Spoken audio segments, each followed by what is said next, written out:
اللہ پاک کو کس نے پیدا کیا، وہ کیسا ہے؟ حضور پاک صلی اللہ علیہ وآلہ وسلم نے فرمایا، ایک وقت آئے گا کہ لوگ یہ سوال کریں گے، اگر ہر چیز کا کوئی خالق ہے تو پھر اللہ کو کس نے پیدا کیا،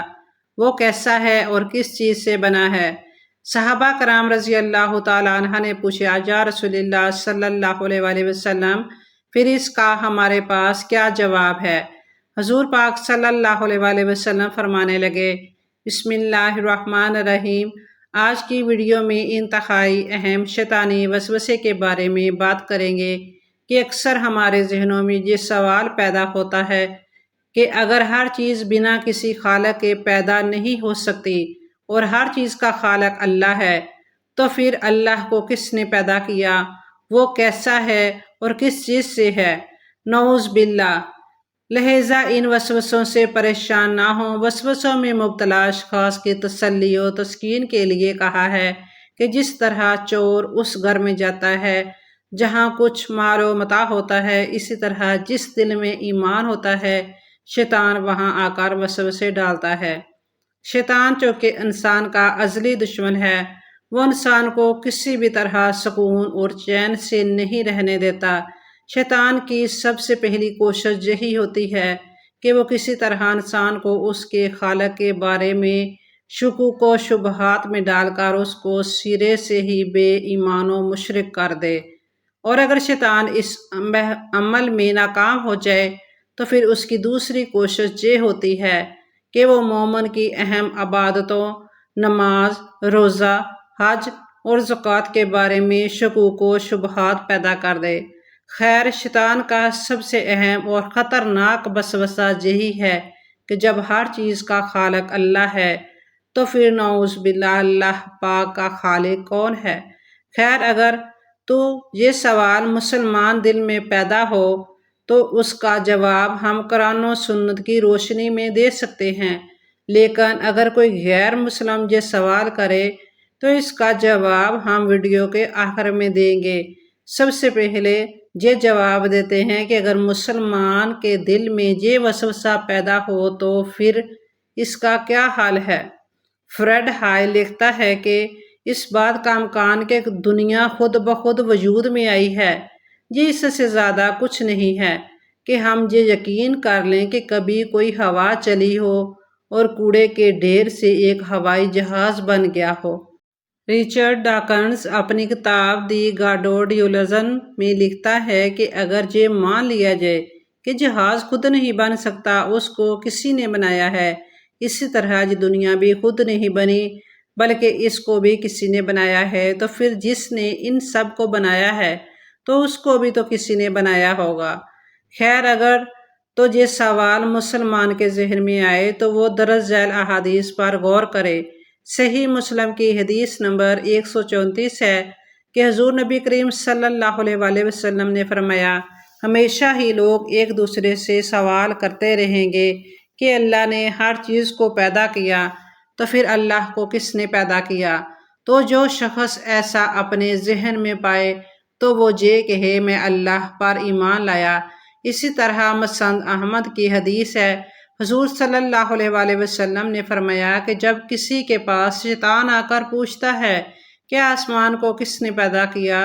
تو وہ جواب دیتا ہے اللہ نے۔ پھر شیطان پوچھتا ہے کہ زمین کو کس نے پیدا کیا تو وہ کہتا ہے اللہ نے، جہاں تک کہ شیطان یہ سوال کرتا ہے کہ اللہ کو کس نے پیدا کیا۔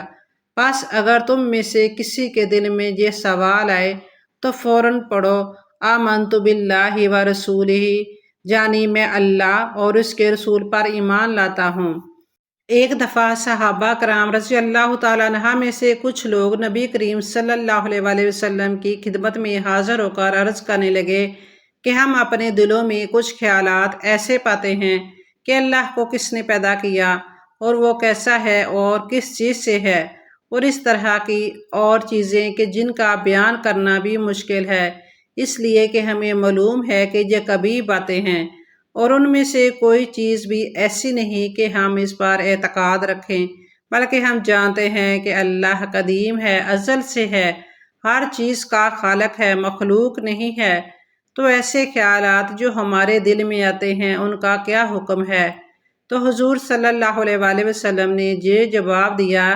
کہ یہ تو صریح ایمان ہے، اس لیے تم اس وساوس کو دل میں پانے کے بعد جھڑک دیتے ہو اور اس کو برا سمجھتے ہو،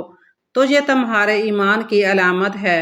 احادیث کا حاصل یہ ہے کہ جب بھی کوئی مسلمان اس وسوسے کا شکار ہو تو اس کو دل میں دبا کر نہ رکھے، بلکہ فوراً اقرار کرے کہ میں ایک اللہ اور اس کے رسولوں پر ایمان رکھتا ہوں اور شیطان مردود سے اللہ کی پناہ چاہتا ہوں۔ بعض احادیث میں بائیں طرف 3 دفعہ تھوکنے اور سورہ اخلاص پڑھنے کی بھی تلقین کی گئی ہے۔ اب سوال یہ پیدا ہوتا ہے کہ اگر کوئی کافر، مشرک، منکر یا عقل پرست انسان یہ سوال کرے کہ ہر چیز کے خالق کے بغیر نہیں بنتی تو اللہ کا خالق کون ہے، تو ان لوگوں کو قرآن و سنت سے جواب دینا بے سود ہے، کیونکہ وہ تو قرآن و سنت کے ہی انکاری ہوتے ہیں۔ لہٰذا ہم ان سے یہ کہیں گے کہ یہ سوال کرنا اصولی اعتبار سے باطل ہے، بلکہ فی نفسہ سوال ہی میں بھی تناقض ہے، کیونکہ اگر بالفرض محال اور جدلی طریقے پر یہ کہہ بھی دیا جائے کہ اللہ تعالیٰ کا کوئی خالق ہے، تو فوراً دوسرا سوال پیدا ہوگا کہ اس پیدا کرنے والے کے خالق کو کس نے پیدا کیا، پھر پیدا کرنے والے خالق کے خالق کو کس نے پیدا کیا۔ اس طرح ایک ایسا سلسلہ اور تسلسل نکل پڑے گا جس کی کوئی انتہا نہیں ہوگی، جو کہ عقلاً محال بھی ہے۔ سب سے پہلے ایسے سوالات کرنے والے یہ پوچھنا پڑے گا کہ تم اللہ کو خالق مانتے ہو؟ اگر وہ ملحد ہو تو اس سے پوچھا جائے کہ کیا یہ بغیر کسی پیدا کرنے والے کے خود بخود پیدا ہو گئے ہیں یا یہ خود پیدا کرنے والے ہیں؟ اب کوئی بھی عقل رکھنے والا شخص یہ نہیں مان سکتا ہے کہ اس نے خود کو خود ہی پیدا کیا ہے، اور نہ ہی مانا جا سکتا ہے کہ انسان خود بخود پیدا ہوتے جا رہے ہیں۔ لا محالہ یہ ماننا پڑے گا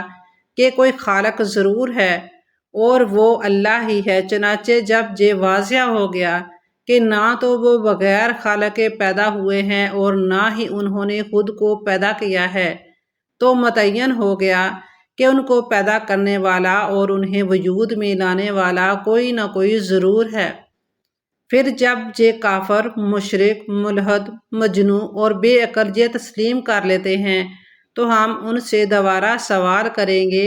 کہ کیا خالق مخلوق ہو سکتا ہے؟ ہرگز ہرگز نہیں، کیونکہ اس سے اجتماع ناقضین لازم آ جائے گی۔ ہم مزید کہہ سکتے ہیں کہ خالق کے سلسلے میں اصل وجود ہے، کیونکہ اگر عدم اصل ہوتا تو وہ کائنات کو پیدا ہی نہیں کر سکتا تھا۔ جیسا کہ گزشتہ سطور میں بیان کر دیا گیا ہے کہ معدوم کا خود کو پیدا کرنا ہی محال ہے، چاہ جائے کہ وہ کائنات کو پیدا کرے۔ لہٰذا جب خالق کے سلسلے میں اصل وجود ہے تو اس کے سبب وجود اور اس کی خلقت کے بارے میں سوال کرنا ہی سرے سے باطل ہے۔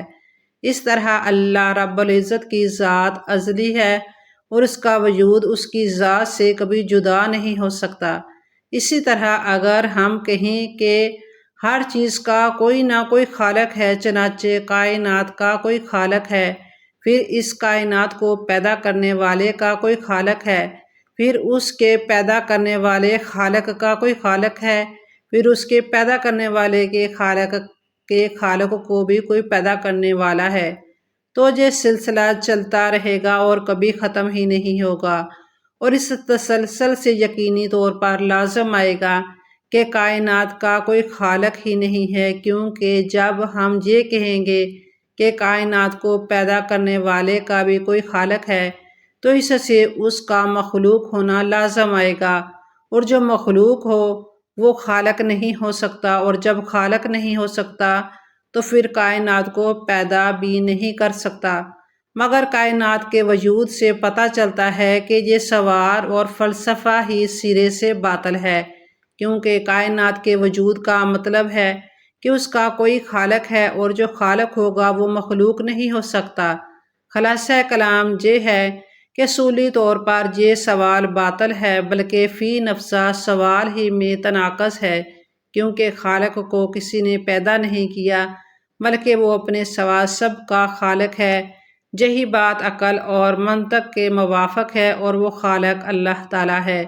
لہٰذا ان تمام وسوسے سے بچنے کے لیے مذکورہ نبوی نسخہ پر عمل کیا جائے اور ساتھ ساتھ یہ اعمال بھی کریں۔ اعوذ باللہ آمنت باللہ ورسولہ